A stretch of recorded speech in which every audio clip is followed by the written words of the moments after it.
We are here at the 14th Caposcari Short Film Festival with Philippe Le Guay, French director, one of our special guests of the festival. French director well known for comedy as Woman on the Sixth Floor, but his prolific activity is very interesting because there is not only the comedy but a lot of kind of movies, even if the irony is always a kind of the main approach of your direction. So yeah, therefore I would like to ask you, what emerges from your movies, at least it's a perception we had, is that there is the attempt of a combination between melancholy and also obviously irony. So I would want to ask, going out of the movies, but then coming back to it, what is the approach that you have towards this balance in your life? Do you research this balance between melancholy and irony, even in your personal life and then in your movies? No, it's very interesting that you speak about balance, because I am my sign astrological is the Libra, and but I just discovered very recently that what I care in cinema is precisely the balance. I like that in other films.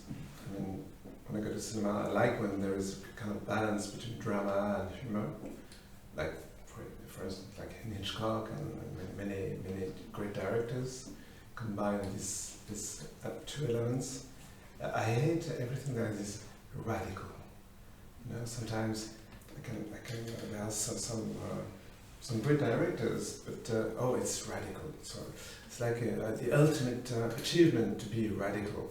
And for me, radical is death. I mean, radical is the absence of subtleties and contradictions.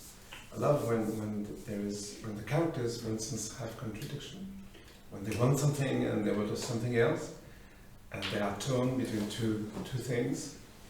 And in life, my own approach is always contradicted. I mean, I love cinema and I love the addiction of cinema.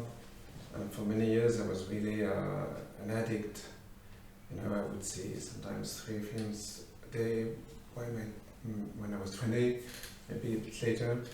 And now, and the balance between searching for cinema and searching for life, I mean, friends and experience, traveling, it's always, I always have that in mind. Thank you. Yes, considering this, your approach that is evident in your films, I think. What let me think your cinema is a movie of Milos Forman, Someone Knocks on Cuckoo Nest. Because I think that in that film there is no an ideological approach to mental health, but what you feel when you see the movie is that there always the energy and the life, and also the unpredictability of life. Even the final of the film that is sad, but it's like it happens. There is no. So I think that your movies are like approach the life like that. Yeah, I agree with you. I love Milos Forman. I never met him. I wish I know he lived for a long time in Paris, but I met one of his co-writer, Jean-Claude Carrière. He was very they were very good friends, and probably it was Jean-Claude Carrière's best friend was Milos Forman. Carrière worked with Luis Buñuel as a screenwriter. Then later he met Milos Forman after '68, when Forman had to fly away from Czechoslovakia because of the Russians, already the Russians, and then the portrait that Jean-Claude Carrière that I knew gave me of Milos Forman is exactly that, like the hatred for system, and especially his political system. And in his cinema, there is an approach of what is life. But to come back to my own films, yes, I think the idea of making the film alive and have the characters feel more alive as possible. You know, it's really one of my priority. So going back also to our first question, I would want to ask you, since we're in Italy, but also since I think this relationship can be found in your movies, Federico Fellini used to divide people, each kind of person, into categories: the white clown or the Augusto. This means that there is the component of the comedy, so in the Augusto, and the component of the sadness in the white clown. So I would want to ask you, what is your relationship with the Italian tradition of Federico Fellini, but also Massimo Troisi and Nanni Moretti, since they were also trying to look for this balance as well as you are doing? And also, I would want to understand, when you approach a movie, if you feel the urgency to give this kind of ironic approach, because it's what gives life to a movie, or there can be a movie without that kind of approach? It's true that I love Italian cinema, and I constantly discover new films from the old days. Even if today I love, for instance, Moretti or Sorrentino, or these kind of directors. But Moretti really is so Italian in his approach. But of course, everything comes through his own character, the character of Moretti. And what I love in Italian comedy is the way that the script and the writer and the director shows the weakness, and sometimes the ugliness, the little dirty secret, the dirty, like in most of all Alberto Sordi's characters, they're always so appalling, so miserable, and so nasty and mean and mediocre, but they manage, all these directors, to show that in a rather, it's cruel, but it has sometimes something tender, and I like that. But there is a film that I've done that was very close to this kind of approach, it's called Cost of Living, and it's a film about behavior of several characters with money. How their principle was how their relationship with money reveals what they are deep down. I mean, the guy who keeps the money and doesn't know how to spend it. And on the other hand, the guy who is so generous that his generosity is hiding something, a desire to be loved, so desperate that he always invite everyone at the table, even people that he doesn't like. And there was several the approach of several characters, and I think in a way it was very Italian, very. I don't know if you've seen this film. No, I don't know. I forgot that it was released in Italy. This film. Personally, I haven't had the chance yet.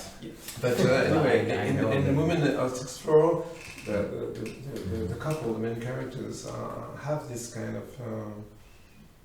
They are cut from life, and the hero, played by Fabrice Lucchini, is going to find life and reality and generosity above the 6'4".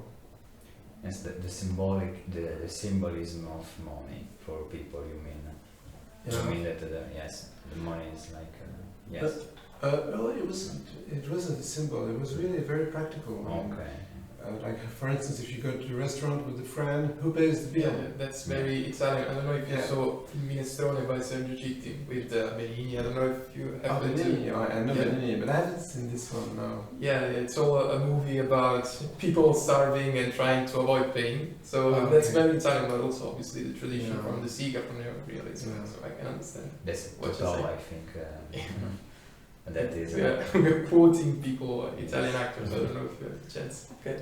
So for the last question you had? Maybe if you see in life the theater as a part of life.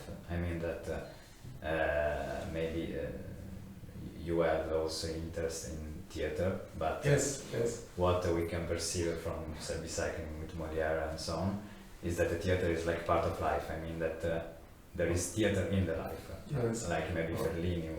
That's very Italian. Yes, in Italian. In Italy, everyone is an actor. Exactly. Everyone, if you go walking in the streets and you see two people fighting together, Do you feel this still happens to this day, or do you feel this is dying because I